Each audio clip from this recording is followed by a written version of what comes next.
2025 was a big one. I feel like over the last year, the shift in how we did business felt huge. For many, inquiries were down, and often lead time was incredibly short. It was a wild year in many respects, but as we say goodbye to 2025, it's now time to look forward to 2026. In today's episode, I want you to grab some paper and a pen because we're going to be getting interactive. I'm Becca Poutney, wedding business marketing expert, speaker and blogger, and you're listening to the Wedding Pros Who Are Ready to Grow podcast. I'm here to share with you actionable tips, strategies and real life examples to help you take your wedding business to the next level. If you are an ambitious wedding business owner that wants to take your passion and use it to build a profitable, sustainable business doing what you love, then you're in the right place. Let's get going with today's episode. I must start by saying Happy New Year if you're listening to this in real time, because it is going out on the 1st of January 2026, which just so happens to fall on a Thursday this year. So we are now here in 2026. I'm not all about this new year, new me business because I know that you're the same person as you were yesterday when we were in 2025. However, a new year does give us a chance to reflect. It gives us a chance to look at what happened last year, and it also gives us a chance to look forward. And that's what we're going to do in today's episode. Now, for me, 2026 also feels like a huge pivotal year. 2026 marks 10 years since I started working business to business in the wedding industry. My very first networking event took place in 2016. And so as we go into 2026, I am celebrating a whole decade working with business owners, wedding venues all over the world to improve their visibility and their marketing. And another big thing this year, don't tell anyone, but I'm also turning 40. Now, not till the end of the year. I'm a December baby. But again, I feel like when we reach these decade birthdays, it feels like a milestone. And I look back at where I was on my 30th birthday with this brand new fledgling business, very small children, and it shows how much can happen in a decade.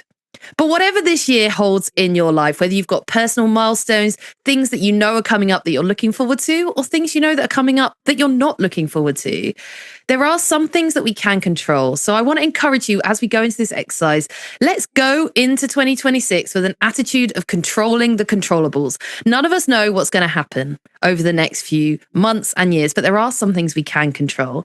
And after all, that is the joy of being self-employed. So in today's episode, I'm going to walk you through some exercises. That's why you need a pen and paper, where we're going to reflect back on things that happened in 2025. And we're going to look forward to things that we want to achieve in 2026. We're going to do it all in threes. So for every single reflection point, I'm going to encourage you to write down 3 answers. There's no reason why 3. It just seemed like a good number.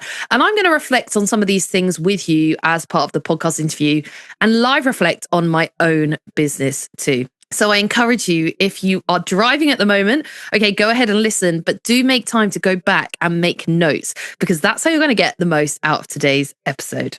So shall we dive straight in then? Because the first thing we're going to do is reflect back on 2025. And I want you to start on a high.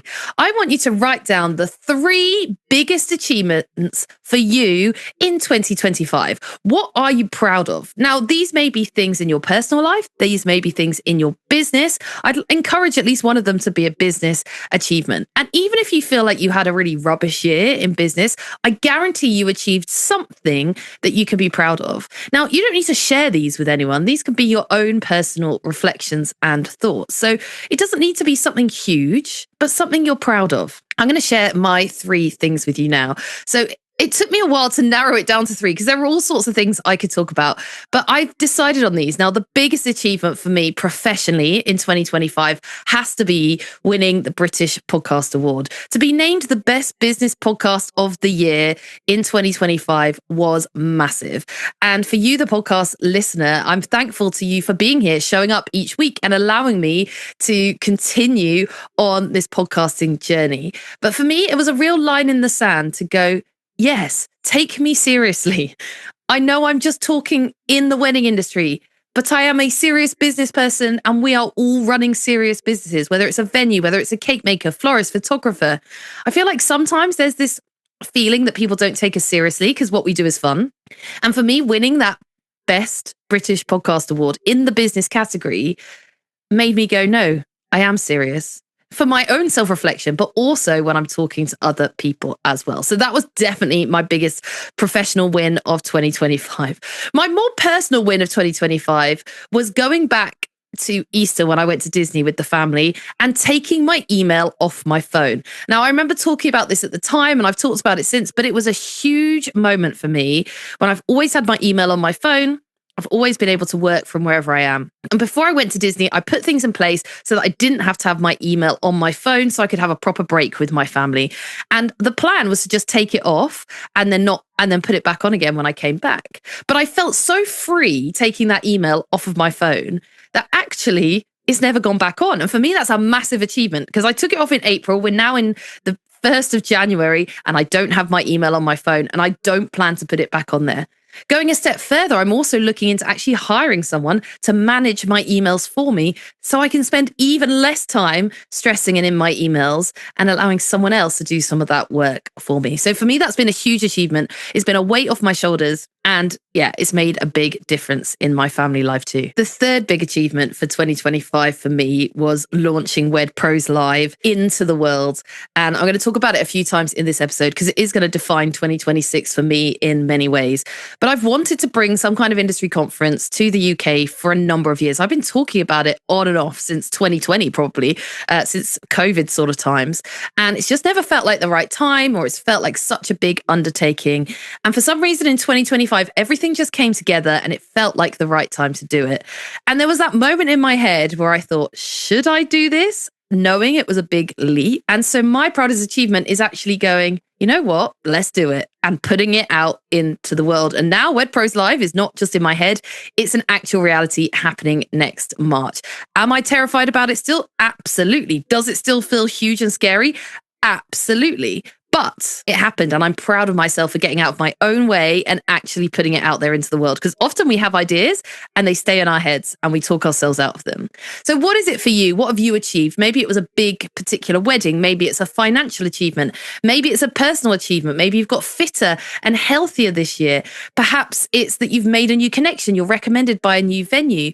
I don't know what it is for you, but be proud of what you've achieved and get them written down on paper. Okay, we're going to change dynamics slightly because I now want you to reflect on 3 things you didn't enjoy so much about 2025. I think this is an important exercise too, because when we look at what we didn't enjoy, we can make plans to do less of them or to change the way that we act. So if there were particular clients you didn't enjoy, particular piece of work you didn't enjoy, let's make a note now of 3 things you think, no, I didn't enjoy that about 2025. And I want to see that change in 2026. Now, for me, these are quite deep, so bear with me, and yours may not be so deep as this. But when I was reflecting back on this, there are some quite key things I didn't enjoy. The first thing is that I feel like I've hit a point where I've realized I'm not always valued as much as I'd like to be. Now, I think part of that is my own problem. That's not other people's problem. I think often people tell me I should charge more. I think sometimes I undervalue myself. I think we have that imposter syndrome. And sometimes I think it's because it's actually quite hard to put a value on what I do. You know, there's no physical product there. When I go and speak on a stage, you're just hearing words. But so often I've done things for less than I probably should have, or I've undervalued myself and not realized the impact that I have. So for example, in the wedding industry, one of the things I talk about a lot recently is that people on the whole, we're not paid to speak. Sometimes we get expenses. Sometimes we can sell things from the back of the room. And occasionally we are paid. And there's been some amazing opportunities that I've had, paid opportunities this year, and I'm thankful for it.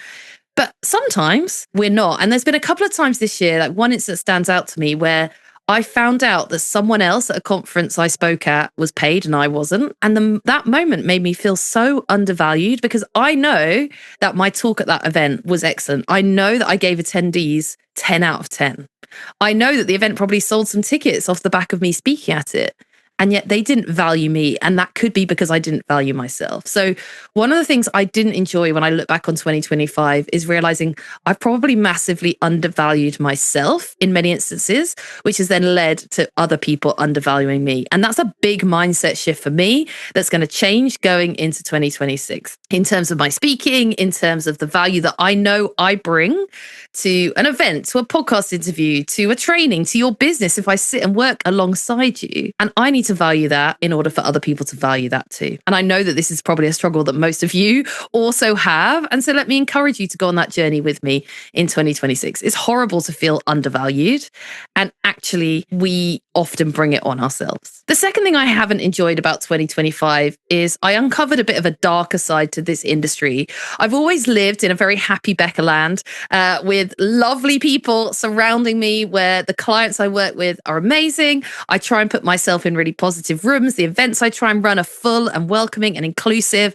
And I absolutely love this industry. But this year I've discovered a slightly darker side to this industry. And unfortunately, I can't talk about it at this point very much on the podcast because of what's happening behind the scenes. But all I can say is that things aren't always as good as they look, and people aren't always as great as they make out they are. And some of the behavior I've seen from people behind the scenes this year has actually really hurt my heart, because I don't always get things right, and I'm sure I don't. As a human, we don't. But I try and be authentically me, whether I'm on this podcast, whether I'm on a stage, whether I'm talking to you in the street, whether I'm at the school gate. I am just Becca through and through, and what you see is what you get. And I hope when you meet me in person, you realize I'm just exactly the same as I am in any other space. But what I've noticed this year is that there are, and it's not many, I promise you it's not many. There's a lot of incredible people that I surround myself with. But there are a couple of people that maybe aren't what they seem. They may put out a good projection. They may say stuff, but actually how they're acting behind the scenes and the stuff I've seen this year that I can't talk about right now, and hopefully I will be eventually, has been heartbreaking. And I just haven't enjoyed seeing that and having my eyes open to that. And maybe some of you have experienced some of that stuff. Maybe people have been unkind to you. Maybe there's stuff going on behind the scenes and you think, I wish other people knew how I was being treated in this situation, but I can't talk about it. Yet on the outside, they look like great people running a great business. And yet behind the scenes, I feel like they're not being such great, nice people. And if that's you, no, I stand alongside you. It's tough. It's tough, but all you can do is control the controllables and continue to do the things that you know are right, to continue to live by the right values, because we can't control other people's actions and we can't control the narrative they project. But what we can control is how we are as a person and how we present ourselves to society. The third thing I wanted to share that I feel like maybe I didn't enjoy so much about 2025 is going to be a bit of an oxymoron, if that's the right word, because I've always said I enjoy this, and suddenly this year I didn't enjoy it. And that was summer 2025. I took the entire 6-week school summer holiday off of work. And I've done that every year in my business. And that's a very purposeful choice so that I can spend time with my kids. And that's how I've built my business. But the first time this year, I didn't enjoy it. Now, don't get me wrong. I absolutely enjoyed the time I had with the kids. I loved it. I loved spending time with them. What I didn't enjoy was the amount of pressure, work, and build up that came in September because of it. Because my business is so much bigger now. There's other people working with me. There's projects, there's ongoing stuff. And so just stepping out of the business for 6 weeks in the way I'd always done it didn't quite work as it had before. And therefore, when I came back to my desk in September, I hit massive overwhelm season. And so I've learned from that for 2026. I still plan to take most of the summer off in 2026, but I've learned that there are things I need to put in place as a family. And I think I probably will choose to do 1 or 2 days work over that summer holiday period in order to not have the crazy September that I had in 2025. So what was it for you? What things didn't you enjoy about 2025? Because reflecting on that can help you realize where you want to make changes. Maybe you want to put yourself in different spaces in 2026, work with different people, outsource work that you didn't enjoy, not take on clients that have red flags. Write this stuff down and reflect in your own time.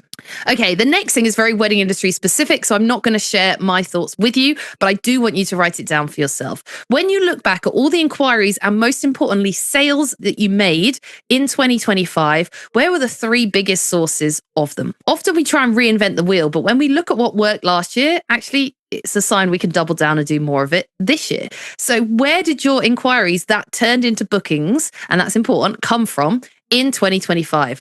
Were they from Google? Were they from social media? Were they from word of mouth? Were they from venue recommendations, planner recommendations, wedding fairs? There is no right or wrong. Maybe it was directories for you. Write them down, go back through your stats. And if you don't know the answer to this question, you need to get that on your goals list for 2026 to understand it better.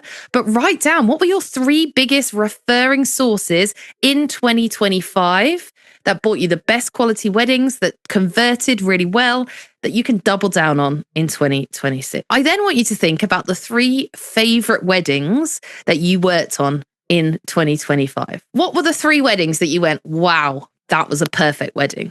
Maybe it was the venue. Maybe it was the way that everything worked from your end. It just worked beautifully and you got a lovely testimonial.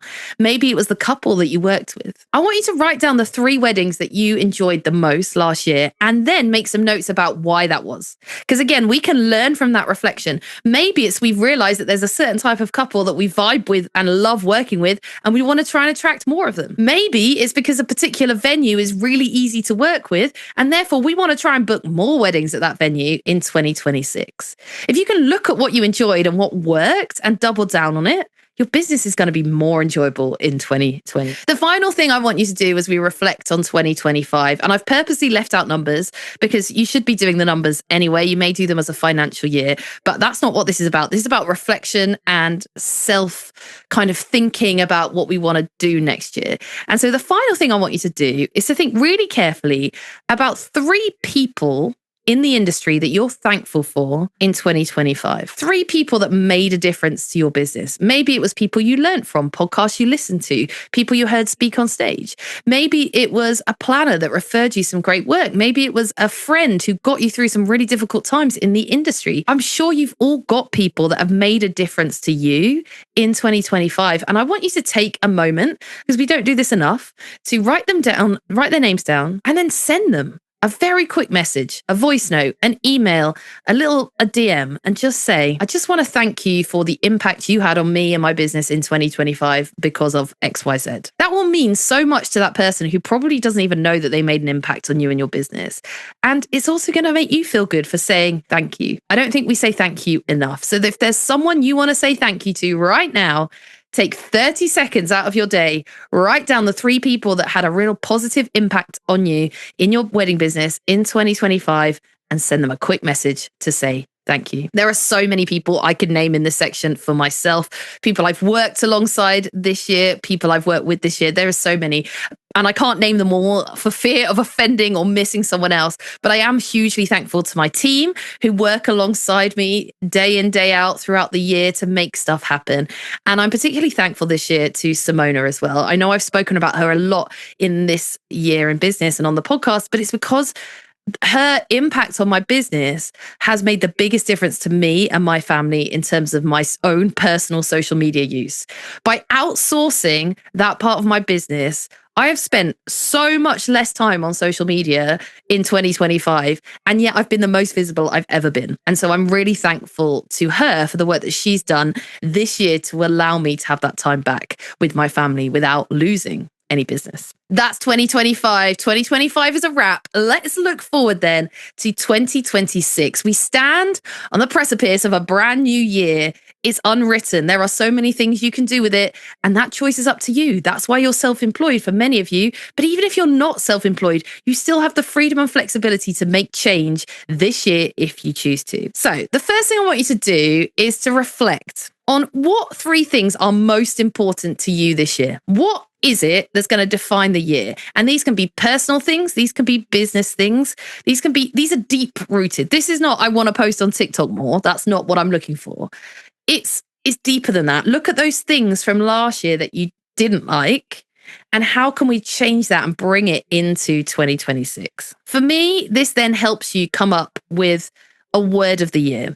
What is the word of the year? Now, this time last year, I can't remember my exact word, but it was something like float, something like that, because I'd worked so hard the year before to get to speak in Vegas, to write my book and do these big achievements that I kind of just wanted to float through 2025 and enjoy all of the things I'd achieved. And in many ways, I did do that. Yes, I've gone crazy and decided to launch a new event, which technically is now in this year, so doesn't count, but I did do those things. And so Although a word is just a word, sometimes it does help us frame what we want to do with the year. So once you've worked out the 3 things that are important to you this year, use that to come up with your word of the year. Now, my word of 2026 comes back to what I talked about earlier, and it's going to be value. Value. I need to value myself more in 2026 to enable other people to value me more in 2026. Self-value is important.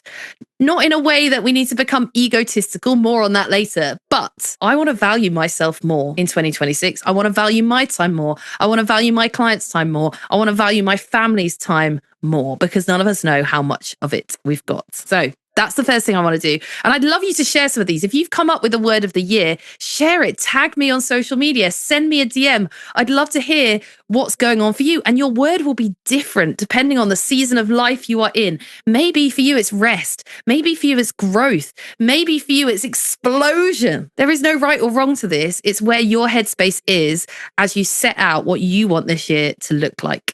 Okay, the next thing I want you to do, and I told you we're going quite deep today, but I think this stuff's important. This foundational work will set our intentions for the year. And like I said, although we can't control the year, we don't know what's going to happen. We could get sick tomorrow. Our business, we could decide to shut it in a month's time. Like, there are so many things that could happen, but we can control the controllables. And by setting the foundations, we're setting ourselves up to be able to do that.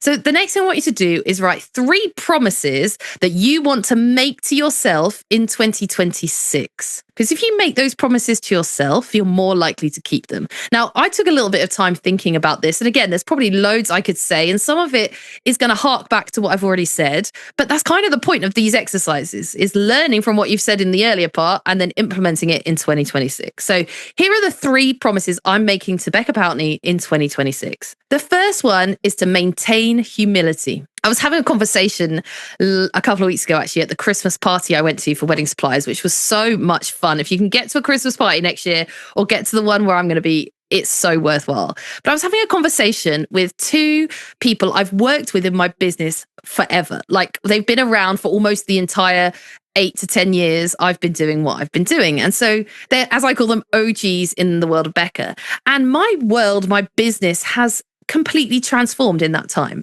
You know, at one point I was just running a few social media workshops down the road for 10 people at a time. And now I can speak on stage in Vegas to 1,000 people at a time. Okay. So in terms of business, my business has evolved, exploded. I've had all of these exciting opportunities. But one thing that I see some people with success is that they change as a person and they become better than. And this is where it's really difficult. This is the whole thing in my head all of the time around value, because I don't want to become better than in my mind, but I do want to value myself. So that's going to be my ongoing balance this year. But I want to keep that humility. I never want someone to think that I'm better than them, or they can't talk to me, or I've achieved some things, which means I'm not interested in their business anymore, because it's absolutely not true. You know, the people who I met 10 years ago are still as important to me as the people I meet tomorrow. And so for me, the promise I want to keep to myself and will continue to keep year after year is to stay humble, to stay grounded, and to continue valuing everyone and making my spaces welcoming and continuing to yes, value myself and my time, but to have those lower entry point offers so that people new in business can still learn from me and can still work with me. So you don't have to be earning trillions of bazillions of pounds to work with Becca Poutney and have my eyes on your business. That's not what I want to do, but I do need to value my time. So that's going to be the thing that's going on in my head this year. The second promise to myself this year is I'm going to do a huge amount less speaking for free. You know, I've already said it in this episode. There's this thing in the industry that you speak for free. And if you don't do it, someone else will do it instead. And that is true. They probably will, but that doesn't mean that they're good. That doesn't mean they're bringing the same level of quality. And yes, I know if I turn down speaking at some events this year, that someone else will speak in my place. And that's, number one, a good thing, because it gives people variety of audience. But number 2, that doesn't mean that they're good at it. It just means that they're willing to do it for free. And one of the things I'm doing with WedPros Live this year is I am paying my speakers. Not a lot, I wish I could pay them more, but because I want to change this narrative and start trying to shift it and to be valuing people and their time and their expertise so that they don't think they've got to give it all up for free. And although I'm not paying the worth that they are, and I've had that conversation with them, for me, it's about changing the tide and trying to change that narrative around, well, you can only ever speak for free in the wedding industry. Because why should we? Why should we be doing everything for free? Now, don't get me wrong. You have to change and evolve over time. So when I first started speaking, of course, I was going to speak more for free. I was going to do as many speaking events as I possibly could because I was getting started. I was getting my name out there. Things don't stay the same as you evolve and things change. Well, you need to change with it. So for me this year, my promise to myself is that I'm going to turn a lot more stuff down unless people are willing to pay for it or to value me and my time in a way that they maybe value other people's time. And the third promise that I'm making to myself this year is to continue to keep space for my family. As my business grows, it gets harder and harder and harder to keep that space. And the temptation to crowd stuff in and overbook work and travel more is huge. But the reason I started my business 10 years ago was to spend more time with my kids. And I'm a decade into that. In another decade, they'll have left home, which is terrifying. And so I want to make sure I keep that space. And I do that by continuing to outsource work to other people, by continuing to say no to things so that I have that time with them. So what are the 3 promises you're going to make to yourself in 2026? Maybe they're not as deep as mine. Maybe they are. Again, you don't need to share these with anyone if you don't want to, but promise yourself that you'll do things differently if you didn't like how they were in 2026, and set your intentions right at the start of the year. Okay, let's get back to business then. I want you to think about the 3 main marketing pillars you are going to use in your business this year. One of the things I see in the wedding industry is that people are spreading themselves so thin when it comes to marketing and they can't afford to outsource that they end up doing a tiny bit of everything. Whereas actually, if you leaned in deeply into certain areas, you'd probably find more success. So look back on where your 3 biggest referrers were last year, and are they going to match this year? Do you need to lean into it more? If wedding fairs are hugely successful for you, do you need to do more of them? If TikTok and Instagram is hugely successful for you, can you do more of it? Can you grow your audience? If directories work for you, can you double down on what you're doing there or hold it the same? What are your 3 big focuses going to be this year when it comes to marketing? Now, you can have multiple. You don't have to just have 3, but I want you to get focused on the 3 you're going to spend the most amount of time on. I also want you to write down 3 things, and this may correlate to what you've just written. 3 things you want to get better at in 2026. 3 things you want to learn more about. Because if you're anything like me, year after year, you say, oh, I wish I understood this better. I wish I knew more about this. And then it's constantly changing. And so you have to be intentional about what you want to learn. So the things that I want to learn more about in 2026 are stuff that's evolving all the time. AI still blows my mind. I've learned a lot about it, but there's so much more to learn and it's changing all the time. I want to understand AI on a deeper level in 2026 so I can serve you better. I also want to understand more about SEO in 2026 and continue to deepen my learning in that area. I have the basics of the knowledge. I've learned a huge amount from the lovely Sarah from Sarah Does SEO and stuff that I can give the basics to my clients, but I'd like to be able to go deeper into that for some of my clients. And so therefore, that is one of my to-dos for 2026 is to get better at that. And the final thing for me is I actually want to explore a little bit tentatively a bit more of the corporate world in 2026 and more on that later. But one of the things I want to understand more about is, okay, how does training work in the corporate world? How does speaking work in the corporate world? And by corporate world, I just mean in industries outside of weddings. Everything pretty much I do at the moment is inside the wedding industry, and I love it. But I also know that the things I talk about, the marketing theme park, are translatable to other small businesses, to other business areas. And I'd love to understand that better. So if you're listening to this and you're someone that does know more about that, reach out to me. I'd love to connect because it's definitely on my to-do list for 2026. Okay, let's carry on then with the theme of connections. I want you to write down 3 new connections you want to make in 2026. I think word of mouth marketing is so key in your business, and the people you surround yourself with can make the biggest difference too. So who are the 3 people you want to connect with better in 2026? It's, not just people you want to connect with online, but who do you actually want to build a relationship with? Who do you want to get to know better in the coming year? Maybe it's someone you've admired for a long time in the industry. Maybe you want to meet a new planner. Maybe it's a particular venue you want to build a better relationship with. Maybe it's a publication. Maybe it's a person, a mentor, a coach, a strategist. I don't know what it is for you, but write their names down, write their businesses down, and get specific. Don't just write 3 new venues. You've got to get really specific with this stuff. Who is it that you want to build a better relationship with in 2026? Maybe you've got a big goal of being on my podcast, for example. Well, how are you going to build your relationship with me in 2026 so that we can make that happen? Is it coming to one of my live events? Is it, dropping into my inbox? I don't know what it is for you, but maybe that's one of the connections you want to make. We have to be intentional about this stuff. If we just cold email people, it's quite difficult. But if we're intentional about getting in the right room, supporting their events, then we're much more likely to be able to build a relationship with them. So who are the 3 people for you? And then make some notes about how you think you can make that happen. On a similar thought, I also want you to commit to going to 3 in-person events as a minimum in 2026. Getting out of your office has never been more important. I feel like it's taken us 5 years since COVID started for us to actually be brave enough to go out again and realize it's really exciting to be out and about. Going to that Christmas party last week and seeing the joy in that room and the connections being made, going to Wedding MBA and seeing the incredible vibe and atmosphere and learning that was going on. These things inspire me, and they will inspire you if you get out of your comfort zone, get out of your little friendship group and your office, and actually go and meet new people.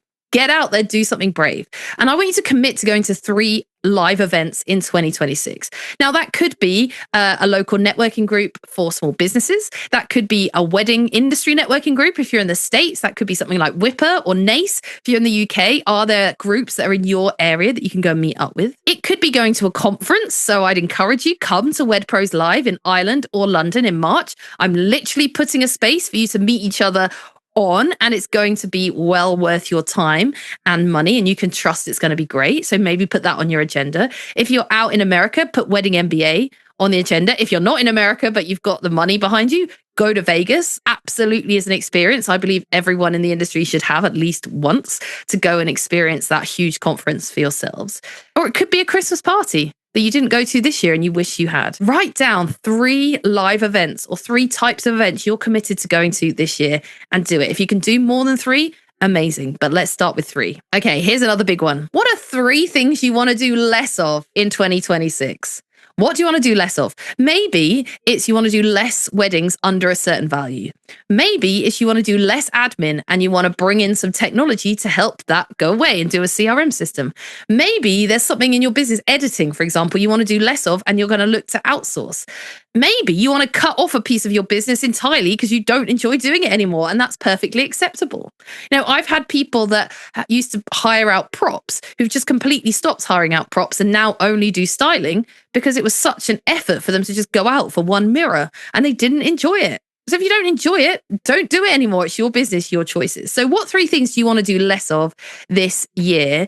And what can you do with those things? Is it that you're getting rid of them completely? Is it that you're outsourcing them to someone else? Is it you're changing your direction so you don't have to do as much of them? For example, if you want to make less naked wedding cakes in 2026, well, stop promoting them all over your social media and start promoting a different type of cake so they start to slowly disappear. A few years back now, 3-4 years back, I decided I wanted to teach Pinterest less.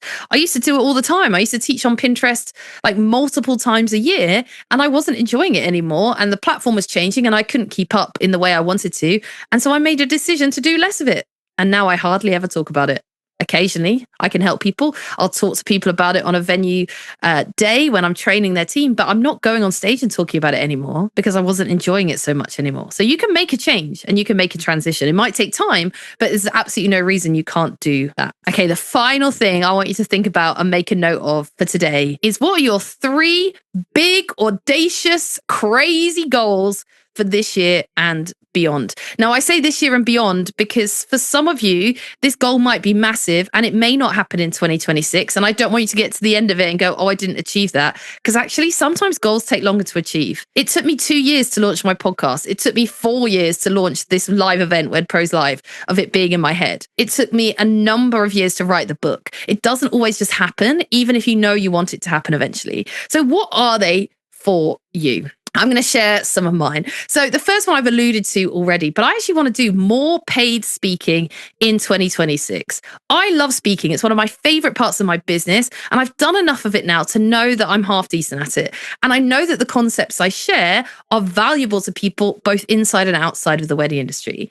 So for me this year, I'm on the lookout for more exciting opportunities outside of the country or outside of weddings. So if you've got something and you think, yeah, I'd love to have Becca speak at that, and you've got budget for a speaker, reach out to me and let's chat. Let's talk about it. Let's find a way to see if we can make it happen in a way that I can get value out of it and you can get value out of me. I know I need to learn more about this area of the world, but I would love to do some more paid speaking because I love speaking so much. And I love the impact it has on the people listening as well. So that's one of my big audacious goals. It may not happen this year, but I'd love to do a big keynote at a big corporate event, which is totally outside of the industry, but sharing my marketing theme park concept with the wider world. The second big audacious goal, which sounds crazy to even say it out loud, is to make Wed Pros Live 2027 happen. Now, I realize as this goes out, we still haven't had 2026. And yes, that is still coming in 3 months. Please get your tickets. But I'd like it to happen again. And people have already asked me about speaking at it in 2027. And so my big goal is to do it again in 2027. So if you've got a venue and you want to host Wed Pros Live 2027, reach out to me because right now that's where I'm at. Let's push a door and see if it opens. I've got an incredible lineup of potential speakers who have said they want to be on the listing for 2027. It will be an amazing event. I just need to open the door and work out where it's going to be. And my third thing, because we've got to have a bit of fun in there as well, I just wrote more holidays.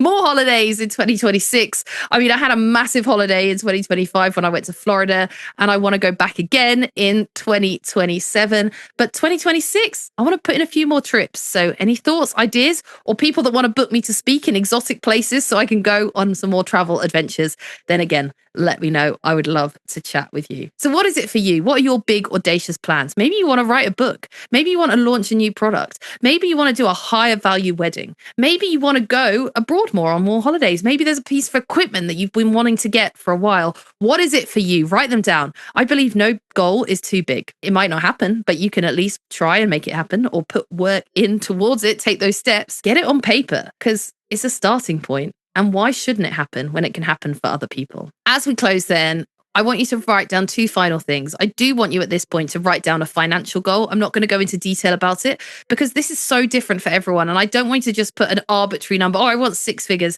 because that's just a thing that people say. And it's not really a reality of actual numbers. I want you to look at the reality of what your business is doing right now and where you want it to be in this time next year. Is there growth to be had there? Maybe actually your goal is to keep it the same because you don't want to work harder. Maybe it's actually to make it less because you're trying to do less next year. Like, there is no right or wrong to this, but have that goal in mind so you've got something to work towards this year. And then I want you to write down one personal goal as well. We've talked a lot about business, but maybe there's something in your personal life that you want to get better at this year. Maybe you want to start a new hobby. Maybe you want to get better at gardening, get better at cooking. For me, I definitely want to get fitter again in 2026 because I feel like being busy with life and family and work and getting older has meant that, fitness has gone lower down my priority list. And that's something I want to get back this year. And that's going higher up my to-do list. What is it for you? I hope you found today's episode a helpful reflection, a time to think back and to celebrate what you've achieved, but also to go deeper and realize not everything's rosy all of the time. And what can we do differently and how can we act differently in the year ahead? I hope it's also helped you frame and shape what you want to achieve in 2026 from a financial perspective, from a personal perspective, from a connections perspective, and helped you shape that. I have so many plans for 2026. We're going to have so many great guests here on the podcast. I've already recorded some of the 2026 episodes and they are gold, and I've got more coming. Of course, I've got Wed Pros Live happening in 2026 as well, and I cannot wait to join those of you that are going to be there in the room. It is going to be special, and I believe that launch event is going to be particularly special because I'll have brought it to life. I'm looking for more speaking opportunities in 2026, and exciting news, as of next week, I have an exciting new sponsor of the podcast. More of that coming very soon. If you need help working on your 2026 plans, or if you want to work alongside me in 2026, reach out and chat. It's just me. I'd love to chat to you. No message is unimportant for me. It may take me a while to get back to you. And if it does, keep on chasing me because it's normally because I'm running around after one of my kids. But just drop me a message on Instagram if you want to chat. I would love to find out more about working with you and to hear more about your 2026 plans. Whether it's outsourcing work to me and my Wedding Pro agency, or whether it's actually having my eyes on your business for a marketing review or a strategy call, I'd love to work with you this year. So if that's on your agenda, let's have a conversation. Or if you want to get me speaking at your event, running an in-person training day, or maybe you work in a corporate job and you think, Becca should come in and talk to my team about marketing and give them a fresh perspective. Again, I'm open to opportunities. I just want to know that I'm being valued. I'm excited for the year ahead. I'm excited to see what you achieve. I'm excited to connect with you even more at both Wed Pros Live and here on the podcast. And I hope you enjoy the week bringing in 2026. I'll see you next time.